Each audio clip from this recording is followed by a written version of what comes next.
Hi, good morning everyone. Welcome to Design and Coursework Chat with Mr. Daniel.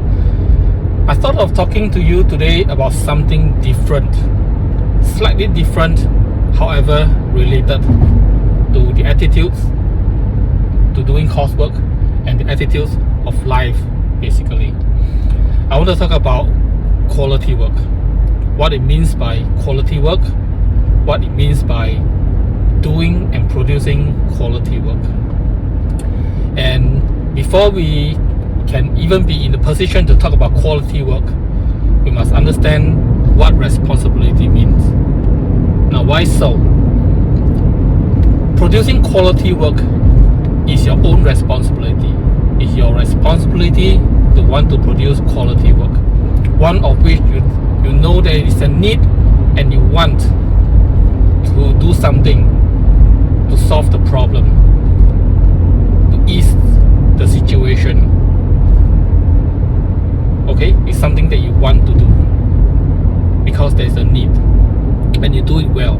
You have quality, something that you can be proud of, something that is of the best effort. So let's talk about responsibility first. Now, what is responsibility? Why is it important to understand this before we even talk about quality work? Now, there are 4 levels of responsibility: A, B, C, and D. Level A, level B, level C, and level D. And A being the worst, D being the best, something that you should and everybody should strive for. Now, what does A means? A type of responsibility. A stands for anarchy. If you behave at level A, you are in anarchy level. Anarchy means out of control, no government. If you behave in a way that is out of control, you do anything as you wish, you bully, you beat people up, you create chaos, you create problems. Anarchy. Now, the anarchy behavior is socially unacceptable. You cannot be going outside and throwing tantrums, throwing tables and chairs just because you are unhappy. Now, that's anarchy. Chaos, chaotic, no governments. Okay, do anything you want. So, and level B stands for bullying. Bullying and setting your own rules, doing what you like. Now, if someone bullies using his power, position to coerce, to force you to do something that you didn't like, bullies you, that is level B. Or when someone chose to do otherwise in a public context to create problems, that is making his own rules, doing whatever he wishes. So in a classroom context, for example, you're not encouraged to drink sugary drinks because if you spill them, the ants will come, etc. And you chose to drink sugary drinks in secret when the teacher is not watching. Now that is setting your own rules. You want to be your own boss. So that's level B. Both level A and B are socially unacceptable. Now, if you behave in level B, this person, this individual who behaves in level B will require external control in order to behave. So that is the characteristics of a level B behavior. So if you bully, and if you set your own rules and do whatever you wish, despite there is a common expectation and common rule, you do otherwise, that's level B. Now that leaves us with level C and level D. Level C stands for conformity. You conform, you do the right thing, you know what is right, and you do it. Level D stands for democracy. Democracy and conformity The level D and level C, the behaviors are the same. You do the right thing, you care and show concern, you follow instructions, you follow the rules, you do the right things. So both C and D, essentially the behaviors look the same. But the main difference is the motivation. Level C functions with internal motivation. Level C functions with external motivation. And level D, you are functioning at internal motivation. Now what is the difference? When you behave at level C, when you follow a certain rule, you behave in a certain way, and you do so because if you don't do it, you get punished. If you don't do it, you do not get a reward.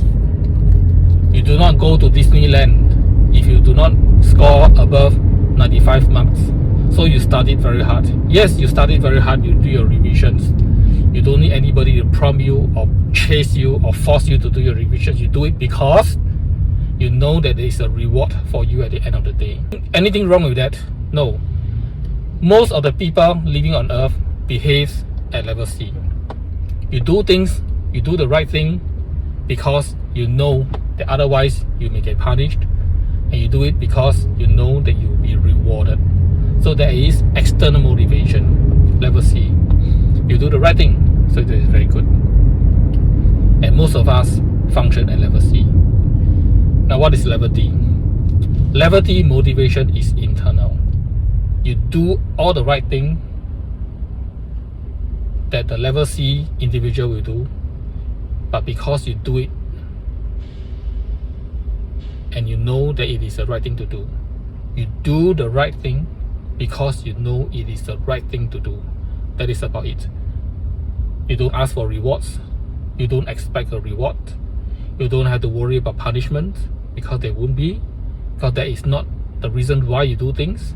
You do the right thing because morally you look at the situation, you know this is the best for you, this is the best for everybody, and you do it regardless if anybody thinks that that is right or wrong. You know that it is right and it is for the greater good, for everybody's good, and of course individually it benefits you. So level A and B, anarchy and bullying, socially unacceptable. Level C and D, you do the right thing. And the difference is in the level C behavior, you do the right thing because there is a reward waiting for you, or there might be a punishment if you don't do them. A level D individual does the right thing because it is the right thing to do. That brings us to the next point, quality work. What is quality? How do you define quality? How do I know if I have arrived at a piece of quality work? We all know development and refinement. We can always develop and refine certain things to the point that it's close to perfection. And that process requires time and effort. So how fast can someone achieve perfection? It depends on the individual's capacity, competency, skill set, motivation level, the environment, availability of materials and resources, help, etc., etc. Many. So does it mean that now you know that you need to produce and you want to produce quality work, you will spend an indefinite time refining something, and you will cast aside all the things that you should do and under your responsibility and cast them all aside and just focus on one particular task so that you can achieve perfection? No, that is actually pretty silly, not wise. So what is quality? Quality has to do with effort. What is your best effort? Everybody's competency and potential is different. My best effort may not be as good as your best effort, but as an individual, as a human being, have you tried and do your best My 70 marks is my best effort, but your 70 marks, you could be sitting and lying and doing nothing. So we have the same mark, but I have better quality than you, because mine 70 marks is my best effort, of which I can figure out what else I can do to help me improve. But for you or for someone else, your 70 marks, you may be gloating about it, happy about your marks, but that is not quality. You were lazy. So how do we know that we have achieved quality work? How do we know when to stop? And this, I'm going to give you a definition for quality work. Quality work means for a piece of work, you review and you evaluate that piece of work that you have done repeatedly until you find that further refinement and improvement is not worth the effort. Okay, I repeat. Quality means you refine and you improve. Before that, you evaluate and you review. You evaluate and review your work to find areas that you can improve, make better. And you repeat the process to the point that you find that further refinement and improvement is not worth your effort. That is pure quality work, according to your standard and potential. I'll give you an example. You're given 10 minutes to do a certain task. Let's say to polish something. 10 minutes is all you have. You complete your work in 2 minutes. And you sit there and you think you have done a good job. And the rest of the 8 minutes, you do nothing. And then you get maybe a 6 out of 10 for the quality of the work when the teacher marks it. Versus another individual with the same 10 minutes, you spend 2 minutes and you've completed your work. You have 8 more minutes. What do? You review, look at the piece of work, and you evaluate. You find out what else I can improve, and you find ways that you can improve. And if there's room for improvements, you go and improve it and do it again. Repeat the processes. You spend the next 6 minutes and now 8 minutes is up. You finish the process, and then you have 2 more minutes and you review again. You evaluate, what else can I do to improve? I have 2 more minutes. And when the 2 minutes is up, the full 10 minutes is up, that is your best effort. You have not wasted a single second wasting and doing nothing, but in fact you make use of the full 10 minutes, the time limit that you have been given, to make the best out of it. You review, evaluate, improve to the point that you find that further refinement is not worth my time. My time is up. I've got other more important or equally important things that I need to address to, and it is also my responsibility. Now, this piece of work may not be perfect.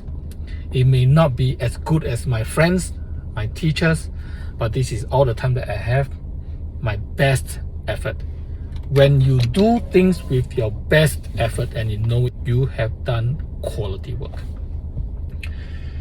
So how does it relate to coursework? Now, the coursework is your responsibility, not the teacher's responsibility. But what is the problem when the student do coursework? The teacher has to chase them, push them, scold them, make you stay back, call your parents, punish you. Your teacher's responsibility for coursework? No, it is your responsibility. You want to do the coursework, you chose it. Okay, maybe you didn't want to choose the subject, but anyway, you are already in it. Okay, it is your responsibility to do your coursework, and it is also your responsibility to do it because it is the right thing to do. Know your motivation. Why do you come to the class and do your coursework? Is it because otherwise you'll be punished? Is it because otherwise you have to stay back and do your detention? Now, if you do that, then you're perhaps just operating at level C, conformity, which is okay. But you will not be able to produce good quality work because you are very unwilling to do. You don't do it because you know it is the right thing to do and it is the best thing for you. You do it because you do not want to stay back after school. And then how do you behave when you're in class? You draw a line for 2 hours and then you tell a teacher, I'm doing my work. Correct or not? I'm drawing a table. You see, I'm drawing a table. Half an hour later, another leg. Half an hour later, another leg. And then you finish your class and say, I did my work, but I just drew a table, but it's still not done. Please do not behave like that. And quality work. When you do your work, you're given a certain amount of time in a classroom or at home, or even you are in an examination room doing a test. You finish your work. Always review, evaluate. What else can I improve? I have this amount of time left. I've been given this amount of time. Evaluate, improve, and do it. And improve it. Repeat and iterate the process to the point you find good. That is enough. I've used my time well. I've done my best. This is the best effort that I can afford. This is my best effort. I submit. Come what may, the score and the assessment, I will accept it. And I truly know in my heart that this is my best effort. And that is quality work. So I wrap it up. Before you can do quality work, you must understand what responsibility means.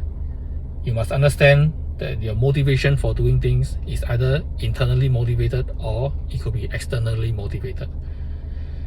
It is best to strive for level D, internally motivated responsibilities. You do things because it is the right thing to do, best for you. And you achieve quality work by repeating the process to the point that you find that it is no longer worth your effort. Whatever the outcome will be, because you know that it is your best effort, you have the opportunity to identify the gaps. What are the things you're lacking? And then you work on it. And the next time you do the same thing or similar task, I guarantee you can only be better and not worse. Okay, that is all for now for today's chat. Bye bye.